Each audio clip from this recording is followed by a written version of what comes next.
Ketika membahas HP Samsung, salah satu aspek yang pertama kali dicari adalah kameranya. Apalagi untuk kategori HP kelas menengah. Apakah kameranya akan sebagus HP flagship mereka atau justru hasilnya jauh dari ekspektasi kita? Itulah hal pertama yang aku pikirkan saat ingin membeli Samsung Galaxy A55 ini. Dan pada video kali ini aku akan share pengalaman pribadi setelah pakai HP ini selama 3 bulan sebagai HP utama. Langsung saja, hal pertama yang akan kita bahas adalah kameranya. Oke, kalau kita lihat dari spesifikasi yang di bawah, HP ini punya 3 setup kamera belakang yang terdiri dari kamera utama 50 megapiksel yang sudah support dengan OIS. Ada juga kamera ultrawide 12 megapiksel yang punya sudut pandang yang cukup luas, yaitu sekitar 123 derajat. Yang terakhir ada kamera makro 5 megapiksel yang menurutku akan jarang terpakai, karena kamera utamanya dengan fitur 2 kali zoom sudah bisa menghasilkan foto makro yang lebih berkualitas. Sedangkan untuk kamera depan, HP ini dibekali kamera dengan resolusi 32 megapiksel.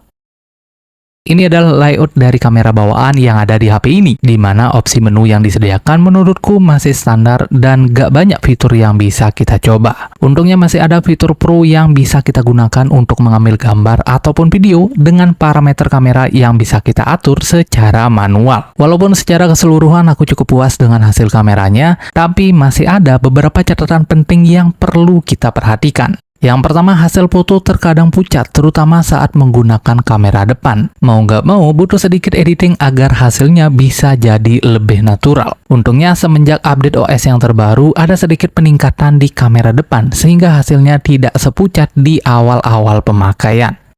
Yang kedua, belum ada dukungan foto dengan format RAW saat pengambilan foto dalam mode Pro. Yang ketiga, HP ini belum mendukung perekaman video dengan mode portrait seperti fitur sinematik yang ada di kamera iPhone 13 ke atas. Padahal di sejumlah HP Android lain yang punya harga lebih murah sudah dibekali dengan fitur ini. Yang keempat, HP ini mampu merekam video dengan resolusi maksimal 4K 30 fps baik di kamera utama, kamera ultrawide maupun kamera depan. Dan kita juga bisa pindah-pindah antar ketiga lensa tersebut secara langsung saat merekam video. Sayangnya perpindahannya kurang mulus dan hanya support pada perekaman video menggunakan frame rate 30 fps saja. Yang kelima, video menggunakan lensa ultrawide hasilnya sedikit di zoom, jadi sudut pandangnya tidak seluas dari hasil fotonya.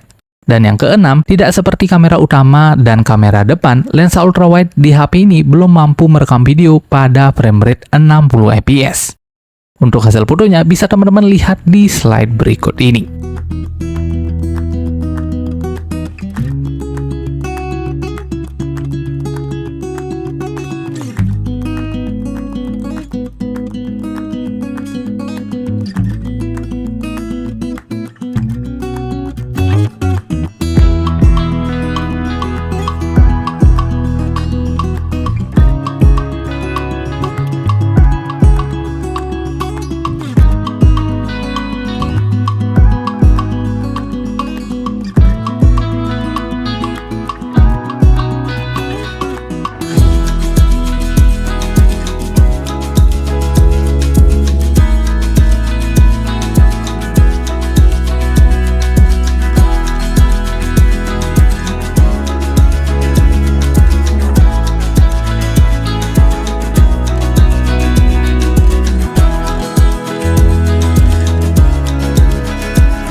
Sekilas, desain HP ini mirip dengan flagshipnya Samsung yaitu Galaxy S24, kecuali pada bagian frame samping, di mana Samsung Galaxy A55 terdapat sedikit lekukan pada frame sebelah kanan di bagian tombol volume dan tombol power. Selain desainnya yang terlihat mirip, material yang dipakai HP ini juga tergolong premium, dengan frame yang terbuat dari bahan metal dan bodi belakang yang terbuat dari bahan kaca dengan perlindungan Corning Gorilla Glass. Jadi nggak heran kalau bodinya lumayan tebal dan bobotnya juga di atas 200 gram. Selain material yang premium, HP ini juga sudah mendukung sertifikasi IP67 yang seharusnya tahan terhadap debu dan dapat bertahan di dalam air tawar selama 30 menit dengan kedalaman maksimal hingga 1 meter. Di bagian depan, HP ini punya layar Super AMOLED seluas 6,6 inci yang tentunya sudah dilengkapi dengan perlindungan Corning Gorilla Glass Victus Plus. Selain itu, layar HP ini juga sudah support fitur HDR10+, kecerahan hingga 1000 nits, refresh rate 120 Hz, dan sudah include fingerprint under display. Untuk bagian lain seperti jack audio, sayangnya di HP ini tidak ada ya teman-teman. Tapi kabar baiknya dukungan untuk slot SD card masih tersedia. HP ini punya SD card hybrid yang posisinya digabung dengan slot SIM card. Karena di HP ini sudah support eSIM, sehingga tidak akan jadi masalah kalau misalkan teman-teman butuh 2 SIM card yang aktif karena salah satunya bisa pakai eSIM.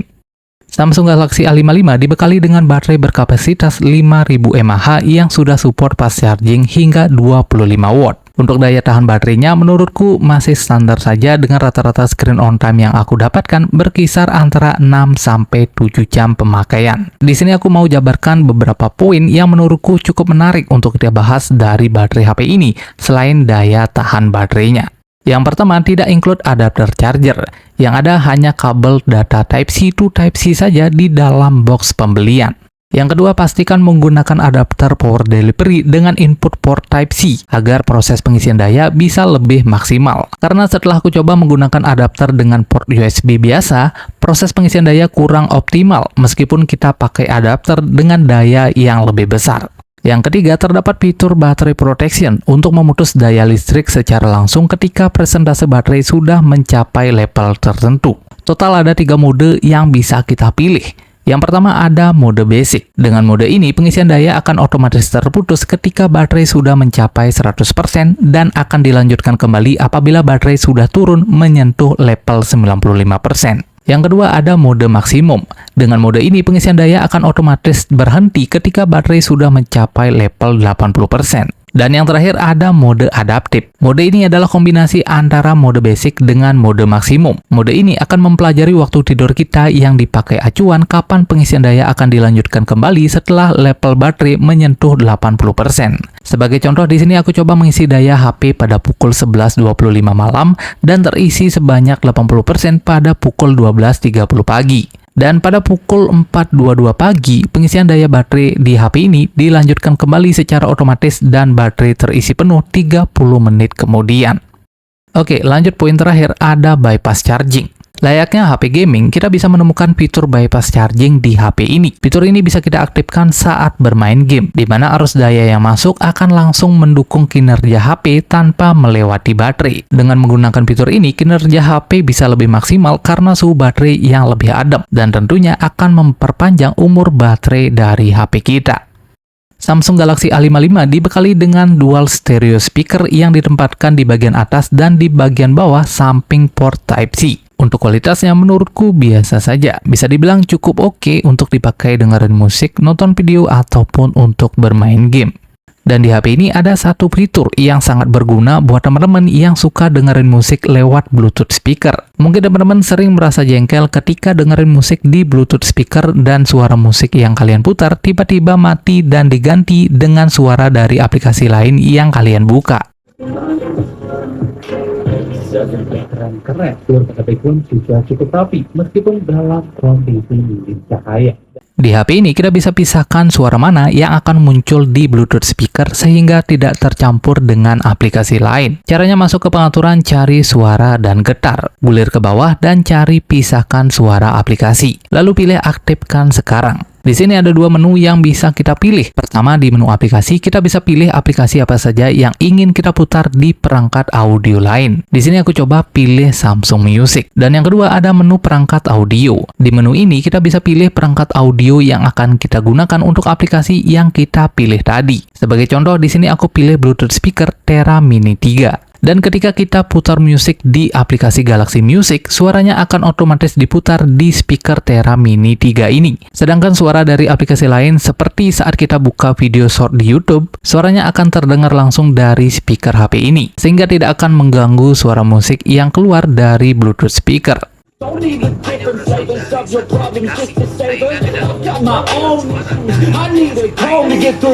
Kalau misalkan teman-teman sudah pakai pengaturan ini, tapi suara dari aplikasi yang diputar belum terpisah, kalian bisa masuk ke pengaturan lagi. Kemudian matikan dan hidupkan kembali fitur pisahkan suara aplikasi ini. Karena terkadang fitur ini tidak bisa bekerja otomatis saat kita koneksikan ulang Bluetooth speaker di lain waktu. Perlu dimatikan dan hidupkan secara manual fitur ini agar fiturnya bisa bekerja secara normal. Samsung Galaxy A55 hadir dengan OS Android 14 dengan balutan One UI versi 6. Dan yang terbaru sampai saat video ini dibuat, kita sudah bisa update sampai versi One UI 6.1. Samsung memberikan upgrade OS hingga 4 generasi dan update keamanan selama 5 tahun. Jadi HP ini cocok banget buat teman-teman yang nggak suka gonta-ganti HP dan cari HP buat jangka panjang. Oke, lanjut pada bagian OS. Menurutku UI yang dibawa cukup ringan, tampilannya simple, dan yang terpenting punya fitur yang melimpah. Mulai dari kustomisasi tampilan home screen, tampilan lock screen, tampilan always on display, ada juga fitur gaming, sampai dengan fitur keamanan yang super canggih. Di mana di HP ini sudah dilengkapi dengan fitur Samsung Knock Vault, yaitu sebuah sistem keamanan berlapis yang tidak hanya berbasis software, melainkan juga berbasis hardware. Selain itu, masih banyak fitur keren lain yang bisa ditemukan di HP ini. Beberapa fiturnya sudah pernah aku bahas di video kemarin. Teman-teman yang penasaran fiturnya apa saja, kalian bisa klik linknya di pojok kanan atas video ini. Atau bisa juga dari link yang ada di deskripsi video. Berbeda dari kebanyakan HP Android lain yang pakai prosesor MediaTek ataupun Snapdragon, Samsung Galaxy A55 hadir dengan chipset buatannya sendiri, yaitu Exynos 1480. Untuk melihat seperti apa performanya, hal pertama yang bisa kita jadikan patokan adalah hasil dari skor benchmark. Yang pertama ada AnTuTu benchmark. Di sini kita menggunakan AnTuTu versi 10 dan skor yang diperoleh lebih dari 700.000 poin. Sebagai perbandingan untuk ranking AnTuTu versi 10, skor yang didapat Samsung Galaxy A55 bisa disejajarkan dengan Samsung Galaxy S21 ataupun dengan Google Pixel 6 dan HP terbaru dari Xiaomi yaitu Redmi Note 13 Pro Plus yang pakai prosesor Dimensity 7200 Ultra. Yang kedua, di Geekbench 6 mendapatkan skor single core sebesar 1136 poin dan multicore sebesar 3380 poin. Yang ketiga, hasil dari pengujian menggunakan 3D Max, tingkat stabilisasinya lumayan tinggi, menyentuh 99,3%. Dan yang terakhir, berikut ini adalah grafik hasil pengujian pada aplikasi CPU Throttle, yang menunjukkan performanya yang lumayan stabil, meski ada sedikit penurunan performa, namun tidak terlalu ekstrim. Dari hasil pengujian di awal, bisa kita tarik kesimpulan kalau performa dari prosesor Exynos 1480 yang dipakai Samsung Galaxy A55 ini cukup powerful. Namun perlu diingat bahwa skor benchmark tidak bisa sepenuhnya menggambarkan performa dari sebuah HP. Ada juga faktor lain yang ikutan berperan, seperti optimasi dari perangkat lunak, manajemen daya, maupun cooling system yang dipakai HP tersebut. Dan untuk melihat sejauh mana performa HP ini, kita akan coba tes bermain beberapa game. Selama bermain game, di sini kita pakai jaringan WiFi dengan tingkat kecerahan layar sekitar 40%. Dan kita bermain di dalam ruangan dengan suhu sekitar 27-28 derajat Celcius. Jadi ruangan yang kita pakai tidak terlalu dingin dan tidak panas juga. Oke, game pertama ada solo leveling. Di game ini ada dua settingan yang aku pakai, yaitu grafis rendah dengan resolusi rendah dan FPS di 60. Bermain selama lebih dari 70 menit, baterai terkuras sebanyak 28%. FPS yang kita dapatkan selama bermain game rata-rata hanya 42 FPS saja. Masih cukup jauh dari settingan frame rate 60 FPS yang kita pakai. Untuk settingan kedua, di sini aku pakai grafis tinggi, resolusi tinggi, dan FPS di angka 30. Meskipun rata-rata hanya mendapatkan frame rate 26 FPS, kualitas grafis yang diperoleh akan lebih baik daripada pengaturan grafis rendah yang kita gunakan pada settingan pertama tadi. Untuk suhu tertinggi, setelah bermain selama 1 jam menyentuh 43,4 derajat Celcius. Yang kedua ada game Mobile Legends. Dalam game ini, settingan yang terbuka adalah grafis ultra dengan frame rate super. Setelah dipakai bermain selama 1 jam tanpa cooler, suhu tertinggi yang kita dapatkan menyentuh 42 derajat Celcius di bagian samping kamera belakang. Baterai terkuras sebanyak 17%, sedangkan FPS yang kita dapatkan rata-rata stabil di angka 82 FPS. Pengalaman bermain Mobile Legends di HP ini menurutku cukup nyaman, meskipun terkadang ada penurunan frame yang cukup tajam, seperti yang bisa teman-teman lihat di tabel grafis ini. Untungnya frame drop tersebut tidak berlangsung lama dan FPS-nya juga masih cukup tinggi, yaitu berada di atas 50-an FPS. Yang ketiga ada game PUBG Mobile. Dalam game ini kita dapat settingan grafis mood dengan frame rate ekstrim atau grafis HDR dengan frame rate ultra. Di sini kita coba tes bermain selama 1 jam penuh dengan settingan grafis smooth dan frame rate ekstrim. Rata-rata FPS yang kita dapatkan ada di angka 57 FPS. Untuk baterai berkurang sebanyak 17% dan suhu tertinggi setelah bermain menyentuh 41,8 derajat Celcius. Sama halnya dengan game Mobile Legends, dalam game ini frame drop masih bisa kita jumpai. Itu pun jarang sekali dan sekalipun terjadi, frame rate-nya masih di atas 40-an FPS.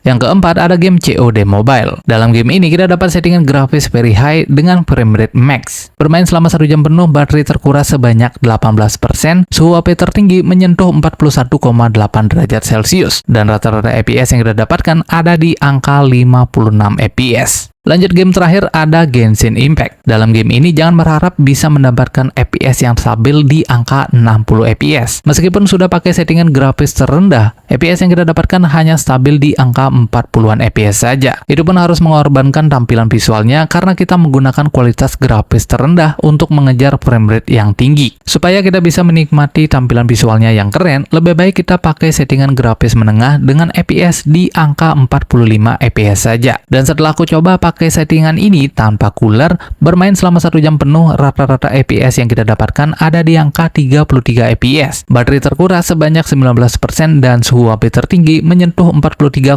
derajat Celcius. Meskipun hasil FPS-nya belum bisa stabil di angka 40-an FPS, menurutku hasilnya cukup memuaskan, mengingat HP ini bukan HP gaming dan merupakan HP kelas menengah. Apalagi game ini merupakan salah satu game terberat yang ada di Google Play Store, dan tidak semua HP bisa memainkannya dengan lancar, apalagi untuk dipakai bermain dalam jangka waktu yang cukup lama. Oke, masih soal gaming. Teman-teman di sini juga bisa pakai fitur bypass charging saat bermain game, agar suhu HP bisa sedikit lebih adem, dan tentunya fitur ini bisa menjaga umur baterai dari HP ini supaya bisa lebih panjang dan tentunya lebih awet. Dan satu lagi buat teman-teman yang mungkin mengalami kendala di mana layar HP tidak bisa full screen saat bermain game tertentu. Contoh di sini ada game eFootball 2024 dan game Solo Leveling, di mana saat kita bermain game layarnya akan terpotong pada sisi notch di kamera depan. Untuk mengatasi masalah ini, kita bisa masuk ke pengaturan, cari display, scroll ke bawah, cari kamera cutout, lalu cari game yang layarnya terpotong, dan ubah pengaturan auto menjadi show kamera cutout. Setelah settingan ini dirubah, sekarang game yang tadinya terpotong, tampilan layarnya akan menjadi full screen. Oke, jadi kesimpulannya HP ini sangat cocok buat teman-teman yang membutuhkan HP yang bisa diandalkan di segala bidang. Buat dipakai kerja cukup nyaman karena layarnya yang lebih besar dari generasi sebelumnya. Fitur keamanannya juga sangat canggih, apalagi kameranya juga bagus dan performanya juga cukup ngebut untuk dipakai bermain game. Bahkan untuk game-game berat sekalipun. Selain itu, fitur-fitur lainnya juga melimpah dan sangat bermanfaat untuk menunjang produktivitas harian kita. Jadi bagaimana menurut pendapat kalian? Apakah HP ini layak menjadi pilihan alternatif untuk kategori HP all-rounder selain Xiaomi 13T? Jangan lupa tulis pendapat kalian di kolom komentar video ini. Oke, mungkin cukup sekian video kali ini. Semoga bermanfaat. Sampai jumpa semua dan salam tekno.